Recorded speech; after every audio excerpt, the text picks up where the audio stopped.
Welcome to week 2.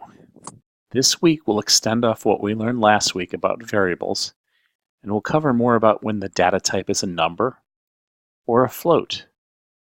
We'll also talk about debugging JavaScript a little bit. So let's get started. Well, we briefly covered math operators last week, and it's worth it to take another look at it. The ones you're probably most familiar with are the plus, the minus, the asterisk as a multiplier, and the forward slash as a divisor. We also covered the modulus operator last week, where the modulus of the second number is the remainder of what it is when applied to the first digit. So 13 modulus 4 has a remainder of 1, which is why you see the result of 1. We also covered increments and decrements, but the plus plus simply means to take the current value of a variable and add 1 to it. Similarly, the decrement takes the value of a variable, if it's an integer, and subtracts 1 from it. And just like math, there's an order of operations. So the order of precedence starts with the increment and decrement. It is then followed by multiply, divide, and the modulus, and lastly by plus and minus. The only thing new to this equation that you don't know of, if you haven't done programming before, are the increment and decrement. And below you see a few examples. I like example number 2, where 13 modulus 4 plus 9 is automatically by order operations 10. And that's because 13 modulus 4 takes precedent. We do that, we get the remainder of 1, and we add 9. If we put the parentheses around the second combination of numbers, we're telling it to do that first. So 13 modulus 13 is 0. The rest are also almost self-explanatory and very intuitive, so you should have no problem if you have a decent background in math. I believe the most useful assignment operators are equals and plus equals. Plus equals is different than equals in the fact that it takes the current value of the variable and adds whatever the second number is to it. That second number could be negative as well. To declare numeric variables, just make sure the variable name is intelligently written and place var before it. And in the third example here, we see how to declare and assign values to variables. We can take a variable called subtotal and make it equal to $74. It's a float because it has a decimal. Similarly, we can take that value, multiply it by 0.1, and we'll get 7.4.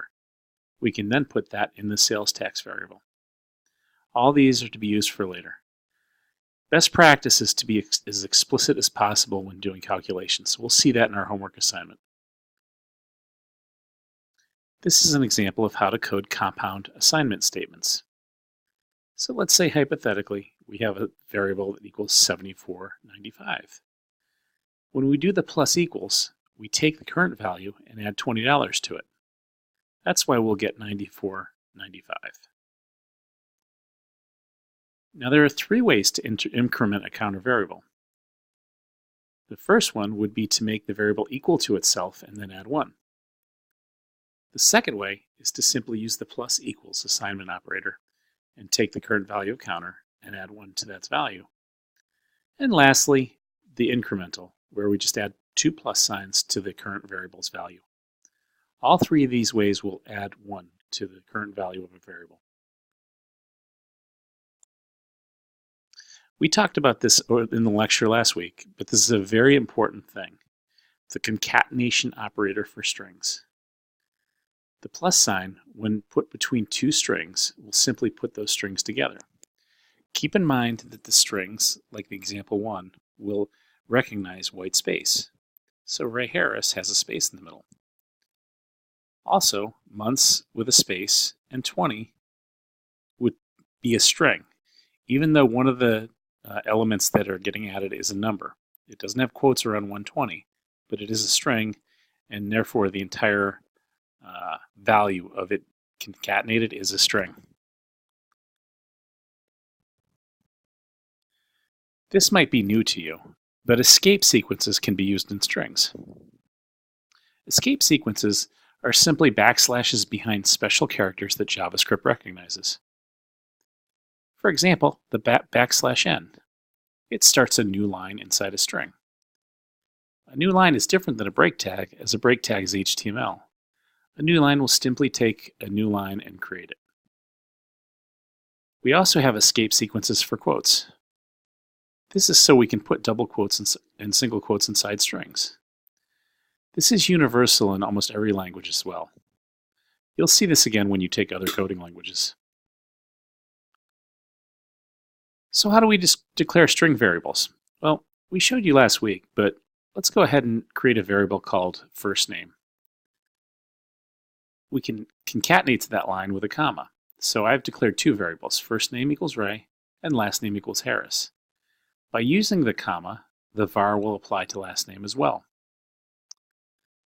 So full name equals last name plus a string, a comma and a space, and then the first name. So the full name would be Harris, comma, space Ray. It's good practice to comma separate variable declarations. Make them related to each other for organization. But this is another case where you can do what you think is best. These generally should be declared at the top of the page if you plan to make them globally accessible.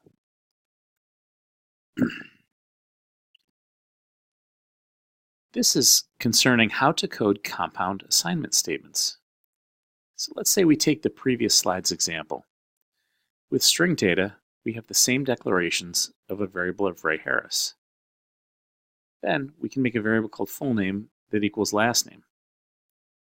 So full name plus equals comma, and then we take the value of full name, which now has a comma, and then add a first name to it. So this is a compound assignment statement, meaning that each time we add something, we go use a separate line and we use plus equals. You can also use mixed data with this. Similar to the previous slide, we're taking a number, months, and a string, the message that equals months, and concatenating that with 120.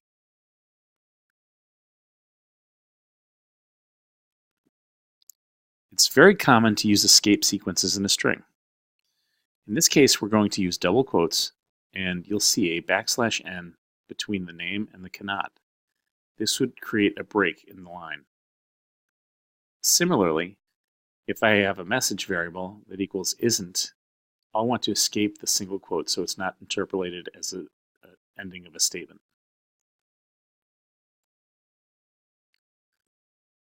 Generally, when we use Boolean variables, we want to either declare them as false or as true. We'll use something like this in form validation, where we may loop through the document object model and loop through all the elements of a form. And then if everything goes according to plan, we'll convert isValid to true. We can then write a conditional saying that if isValid is true, let's submit the form.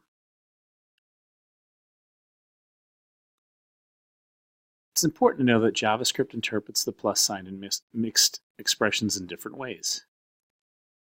Let's say we're using 5 plus 5. Well, if both values are numbers, JavaScript will definitely add them. If both are strings, JavaScript will concatenate them.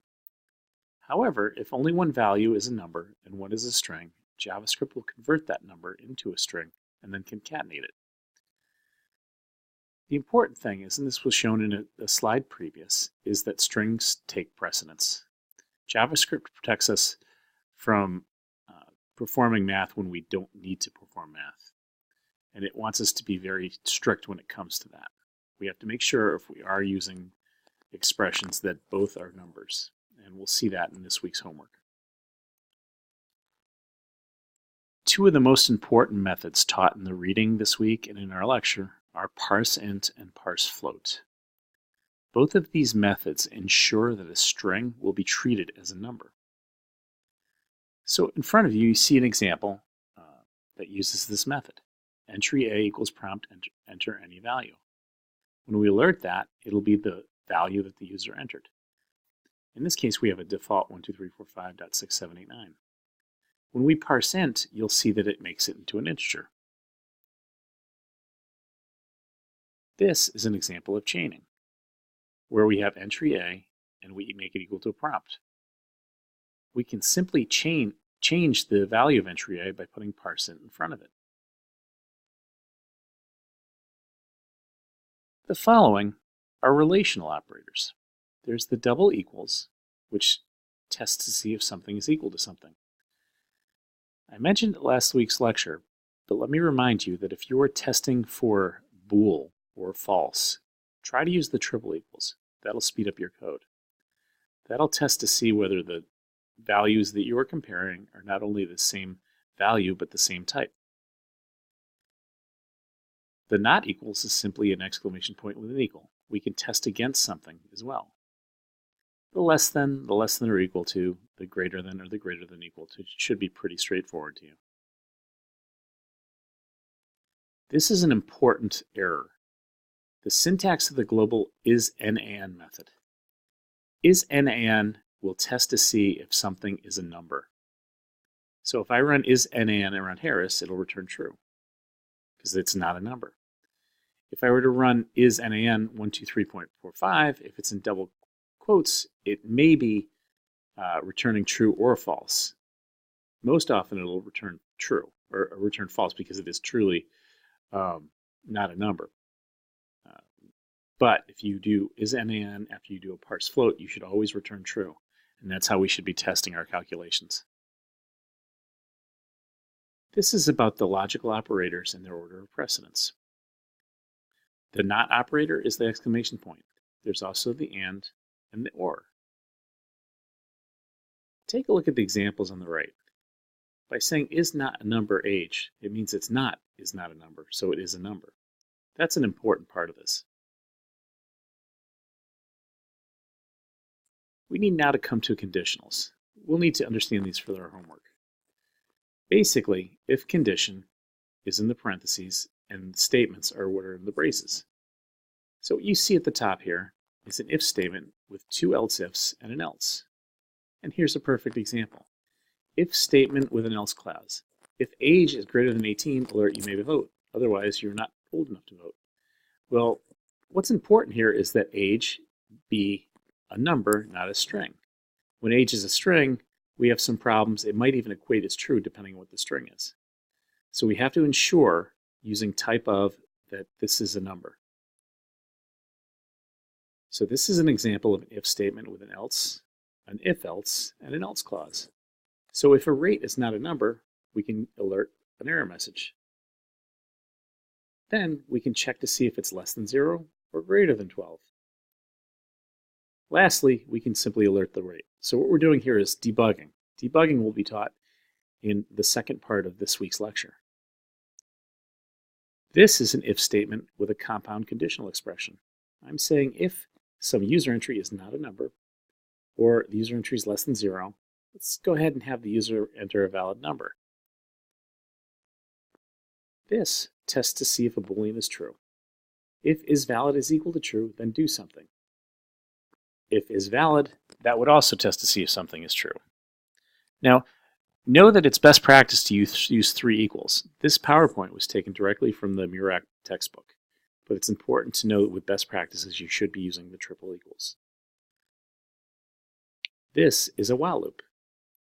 We'll be doing this a lot in this program.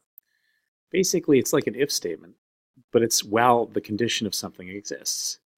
So if we look at the while statement where the counter is less than the number of loops, and we sum those numbers, we can alert the sum of all numbers. So basically, if we start at 1 and we add all the numbers up to 5, we should display 15. Notice the concatenation operator here. This is a do while loop. Basically, we do a statement as long as the condition is met. This is the same exact block of code as the previous slide. I encourage you to try this on your own. This is a while loop that gets the average of numbers. I have several variables that are declared with comma separation. I have a number that's parse float for a prompt. And as long as that number is a number, by having the not isNaN, we simply loop. And once we get the total, we'll divide by the count and we'll get the average. This is the syntax for a for loop. We'll be doing this a lot in class.